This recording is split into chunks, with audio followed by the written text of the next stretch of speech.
నిజంగా ఎంత సిగ్గుచేటంటే ప్రతి పేదవాడు కోరుకునేది వైద్యం, విద్య, అలాగే ఇల్లు ఉండటానికి. ఇళ్ళ కొత్తవి కట్టించారు, ఉన్న ఇళ్ళు పూర్తి చేయరు. స్కూల్స్ నాడు నేడు ఆపేశారు, ఇంగ్లీష్ మీడియం తీసేశారు, ఏమంటారు ట్యాబులు తీసేశారు. వాళ్ళకి మంచి చదువును అందించాలన్న ఆలోచనని చంపేశారు. ఎంతసేపు నారాయణ చైతన్య బాగుంటే చాలు చంద్రబాబు నాయుడికి.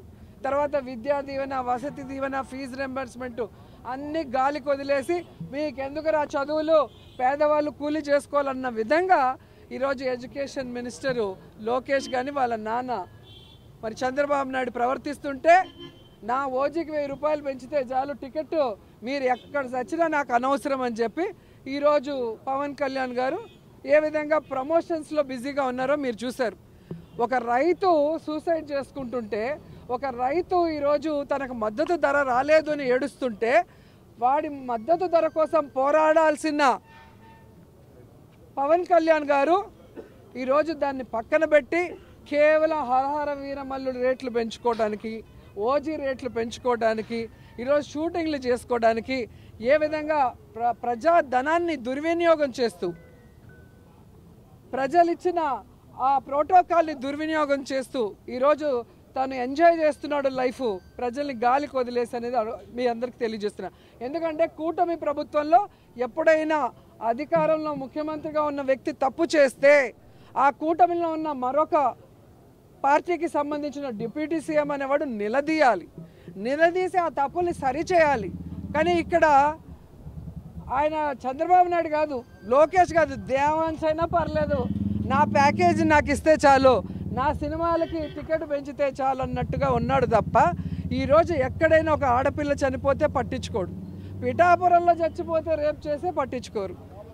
ఇంకా ఆయన కోసం వచ్చి బైక్ సైలెన్సర్లు తీసేసి ఎల్లమన్నోళ్ళు చనిపోతే కూడా పరామర్శించడు. ఇంకా రైతులు చచ్చిపోతే పట్టించుకోరు. ఇంక దేనికి ఈయనకి డిప్యూటీ సీఎం పోస్టు, దేనికి ఈయన రాజకీయాల్లోకి వచ్చాడు?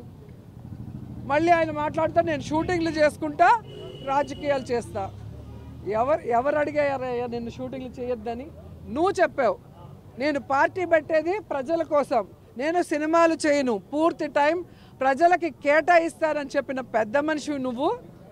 ఒక్కసారి గెలిపించండి, మీ తలరాతలు మారుస్తానని అడుక్కొని ఈరోజు గెలిచిన నువ్వు కనీసం ఎక్కడైనా ఏ ఒక్క వర్గాని కోసమైనా, అంటే రైతు కానీ, మహిళ కానీ, విద్యార్థి కానీ, నిరుద్యోగి కానీ ఎవరి కోసమైనా మాట్లాడావా? అండగా నిలబడ్డావా? లేదు. మళ్ళీ షూటింగ్లు చేసుకుంటే షూటింగ్ చేసుకో, నీకెందుకు